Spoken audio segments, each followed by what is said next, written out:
नमस्कार दोस्तों, मेरा नाम है कृष्णा। स्वागत है आपका friends and preparation YouTube channel पर। वीडियो को स्टार्ट करते हैं, जो कि करंट अफेयर जनरल स्टडी से रिलेटेड है, जिसे आप यूज कर सकते हैं प्रैक्टिस के रूप में। कमेंट करके जरूर बताइएगा कि आपका स्कोर क्या रहता है। With reference to South Asia association for regional cooperation SAARC, इस क्वेश्चन के अंदर आपके पास ये कुछ स्टेटमेंट आपको गिवन है, और ये जो स्टेटमेंट है सार्क को ध्यान में रखते हुए, और आपको बताना है इन दोनों स्टेटमेंट के अंदर से कि करेक्ट स्टेटमेंट कौन सा है। फर्स्ट स्टेटमेंट बोला जा रहा है Afghanistan, Vietnam, Nepal, Myanmar are the member of the SAARC, यानी कि सार्क जो कि एक ऑर्गेनाइजेशन है साउथ एशिया के अंदर, उसके बारे में बताया जा रहा है कि ये कंट्री इसके मेंबर कंट्री है। और सेकंड स्टेटमेंट में आपसे बोला जा रहा है कि the secretariat of SAARC is located in Kathmandu. Kathmandu यानी कि नेपाल के अंदर इसकी लोकेशन आपको मेंशन की गई है इसके सेक्रेटरीट की। तो ये दो स्टेटमेंट आपके सामने है, क्वेश्चन को अटेम्प्ट कर लीजिए। ऑप्शन ए में बोला जा रहा है फर्स्ट स्टेटमेंट करेक्ट है, ऑप्शन बी में बोला जा रहा है सेकंड स्टेटमेंट करेक्ट है, और ऑप्शन सी में आपसे बोला जा रहा है both the statement first and second correct है, और ऑप्शन सी में आपसे बोला जा रहा है neither one not two. It means ये दोनों ही स्टेटमेंट गलत है। तो करेक्ट स्टेटमेंट आपके अकॉर्डिंग क्या है, क्वेश्चन को अटेम्प्ट कर लीजिए। तो इस क्वेश्चन की अगर करेक्ट आंसर की बात करें तो यहाँ पे जो सेकंड स्टेटमेंट है वो बिल्कुल करेक्ट है, यानी कि बी हमारा आंसर हो जाएगा। उसकी वजह यह है कि अगर आप मैप में देखें तो नेपाल के अंदर जो नेपाल की कैपिटल है काठमांडू, काठमांडू इसका सेक्रेटरीट है, ये बात बिल्कुल करेक्ट है। अगर हम इसके मेंबर कंट्री की बात करें, यानी कि south Asia association for regional cooperation, अगर इसे मेंबर कंट्री की बात करें तो इसमें अफगानिस्तान, पाकिस्तान जो कि है इसकी लोकेशन, हमारी कंट्री, और श्रीलंका, मालदीव, बांग्लादेश और भूटान, ये इसकी मेंबर कंट्री है। लेकिन क्वेश्चन के अंदर कुछ ऐसी कंट्री के नाम भी आपको दे दिए गए थे जो इसके मेंबर नहीं है, ठीक है। यानी कि आप ये बोल सकते हो सार्क एक ऐसी ऑर्गेनाइजेशन है जिसके अंदर टोटल 8 कंट्री हैं, जो आप देख सकते हैं ये 8 कंट्री है। बाकी जो आपको कुछ और एक्स्ट्रा कंट्री आपको दे दी गई थी वो इसके मेंबर नहीं है। तो करेक्ट आंसर हमारा ऑप्शन बी हो जाता है। सिर्फ सेकंड स्टेटमेंट करेक्ट है सेक्रेटरीट के बारे में। और इसके बारे में और एक चीज पता होनी चाहिए आपको कि इसका 8 दिसंबर को इसे सार्क डे सेलिब्रेट किया जाता है, ये आपके लिए काफी इंपॉर्टेंट चीज है। इसके अलावा जो 1985 में जब इसकी फर्स्ट समिट हुई थी वो हुई थी बांग्लादेश के अंदर, यानी कि आप ये कह सकते हो बांग्लादेश में इसकी स्थापना स्टैब्लिश किया गया था, लेकिन हेडक्वार्टर या सेक्रेटरीट नेपाल काठमांडू में बना दिया गया। With reference to European trade free trade association EFTA consider the following statement. EFTA के बारे में आपसे क्वेश्चन पूछा जा रहा है, और इसके रिगार्डिंग में यहाँ पे 2 स्टेटमेंट आपको दे दिए गए हैं। आपको बताना है कि इन दोनों स्टेटमेंट में से करेक्ट स्टेटमेंट क्या है। EFTA का मतलब है कि European trade free trade organisation एक है, एक तरह से, जहां पे होता यह है कि जो भी कंट्री इसके अंदर मेंबर के रूप में पार्टिसिपेट करती है उनके बीच में कोई टैरिफ नहीं लगाया जाता, और वो एक दूसरे कंट्री के अंदर फ्री ट्रेड कर सकती है। और इस ग्रुप के रिगार्डिंग में आपके पास ये 2 स्टेटमेंट है। According to first statement, all the country on the Canadian peninsula are the member of country. Peninsula का मतलब होता है कि कोई भी कंट्री जब वो 3 साइड से लैंड से घिरी हो, जैसे हम अपनी कंट्री की बात करें तो यानी कि ये अरेबियन सी वाला एरिया, इधर बे ऑफ बंगाल वाला एरिया, और इधर जो श्रीलंका आप देखते हैं यानी इंडियन ओशन वाला एरिया, यानी कि हमारी कंट्री भी 3 साइड से वाटर से घिरी हुई है, तो उसे आप पेनिसुला बोल सकते हैं। तो इसके अंदर आपसे बोला जा रहा है वो सारी कंट्रीज का पार्ट है जो कि स्कैंडिनेवियन पेनिसुला के अंदर आती है। और सेकंड स्टेटमेंट बोला जा रहा है EFTA countries are not part of European union, यानी कि इस ऑर्गेनाइजेशन के अंदर जितनी जो भी कंट्री है वो जरूरी नहीं हो कि यूरोपियन यूनियन का पार्ट हो। तो ये 2 स्टेटमेंट है आपके पास। ऑप्शन कुछ इस तरह से है। ए में आपसे बोला जा रहा है फर्स्ट स्टेटमेंट करेक्ट है, बी में आपसे बोला जा रहा है सेकंड स्टेटमेंट करेक्ट है, सी में आपसे बोला जा रहा है both the statement are correct, दोनों ही करेक्ट है, और डी में आपसे बोला जा रहा है neither one not two. It means ये दोनों ही स्टेटमेंट आपको गलत दे दिए गए। तो करेक्ट स्टेटमेंट आपके अकॉर्डिंग क्या है। तो इस ऑर्गेनाइजेशन की अगर हम बात करें, यानी कि जिसके अंदर कौन कौन सी कंट्री आती है, तो सबसे पहले आपको ये पता होना चाहिए अभी रिसेंटली क्या हुआ, एक वर्चुअल मीटिंग हुई है, यानी कि एक ऑनलाइन सबमिट हुई है इसके रिगार्डिंग में, जिसमें हमारी कंट्री ने भी पार्टिसिपेट किया है, यानी कि हमारी कंट्री यानी इंडिया, और इसके अलावा जो स्विट्जरलैंड की कंट्री है, स्विस काउंटर पार्ट है, इन दोनों ने मिलकर के एक मीटिंग कंडक्ट की है, जिसकी वजह से ये ऑर्गेनाइजेशन काफी इंपॉर्टेंट हो जाती है, जिसे यूरोपियन फ्री ट्रेड ऑर्गेनाइजेशन आप बोल सकते हो। और इसके अंदर अगर आप EFTA की बात करें तो इसके अंदर नॉर्वे और स्वीडन को अगर हम बात करें, नॉर्वे स्वीडन जो 2 कंट्री है वो कैनेडियन पेनिसुला के अंदर ये कंट्री आती है, यानी कि ये जो एरिया आपको दिख रहा है ये लोकेशन, इस लोकेशन की मैं बात कर रहा हूं, ठीक है। यानी कि आप ये कह सकते हो कि जो फर्स्ट स्टेटमेंट हो गया हमारा गलत हो गया, बाकी जो सेकंड स्टेटमेंट है वो बिल्कुल करेक्ट है। करेक्ट होने का मतलब ये है कि अदर देन यूरोपियन यूनियन से बाहर जो कंट्री वो भी इसके अंदर पार्टिसिपेट करती है। एक एग्जांपल आप ये देख सकते हैं, जैसे हमारी कंट्री है, ठीक है, तो हमारी कंट्री भी इसके अंदर पार्टिसिपेट करती है। तो करेक्ट आंसर हमारा ऑप्शन बी हो गया, सेकंड स्टेटमेंट करेक्ट होने की वजह से। With reference to the participatory guarantee system, consider the following statement.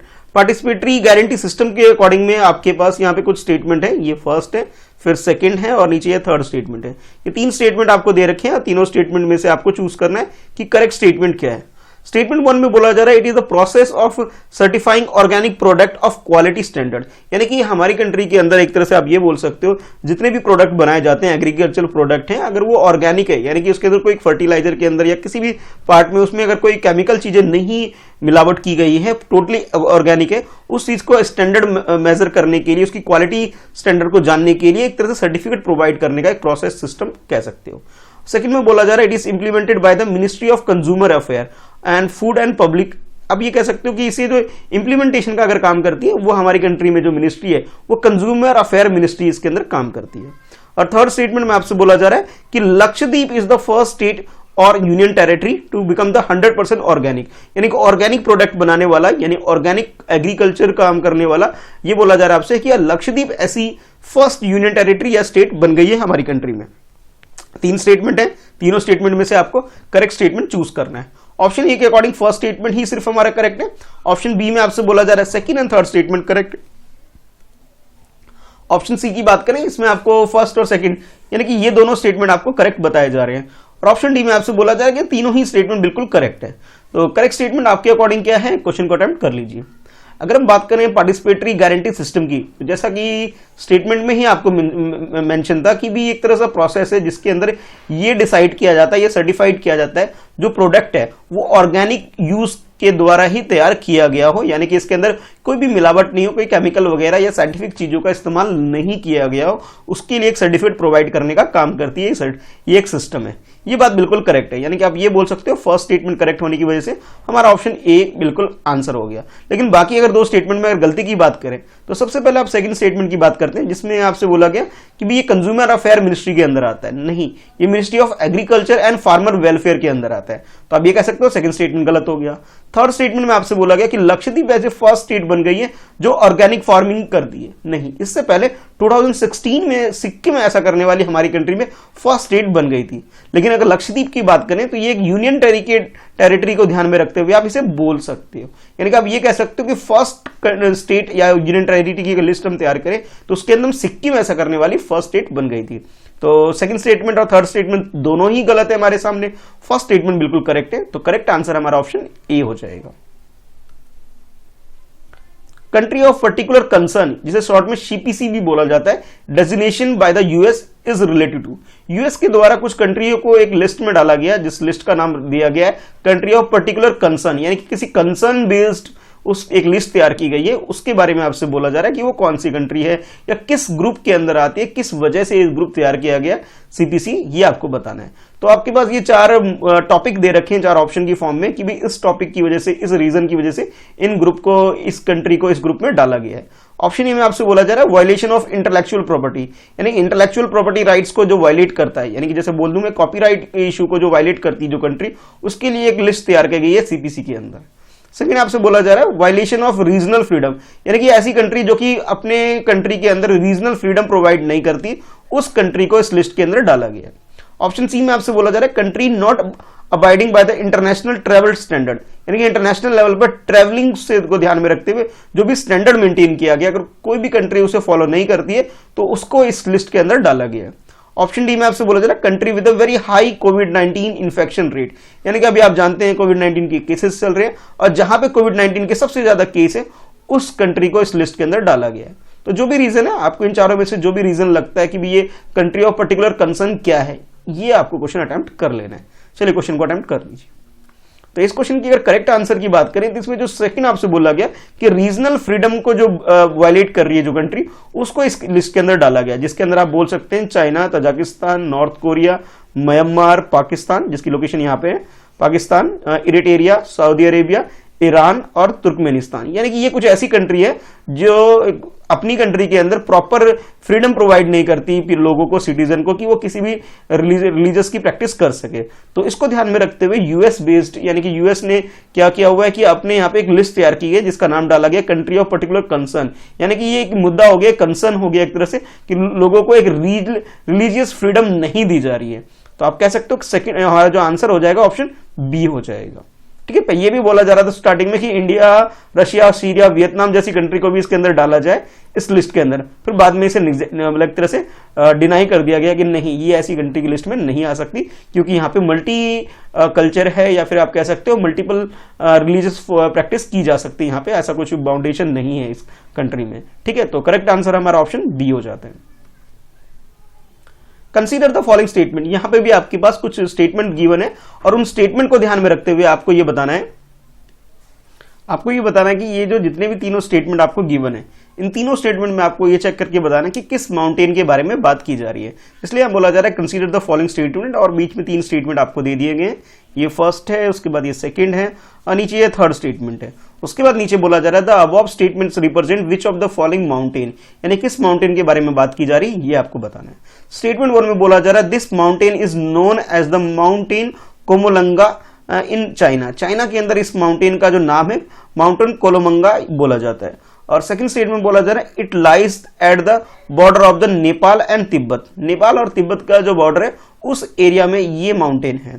Third आपसे बोला जा रहा है it was first scaled in 1953 by the Tenzing Norway and Edmund Hillary.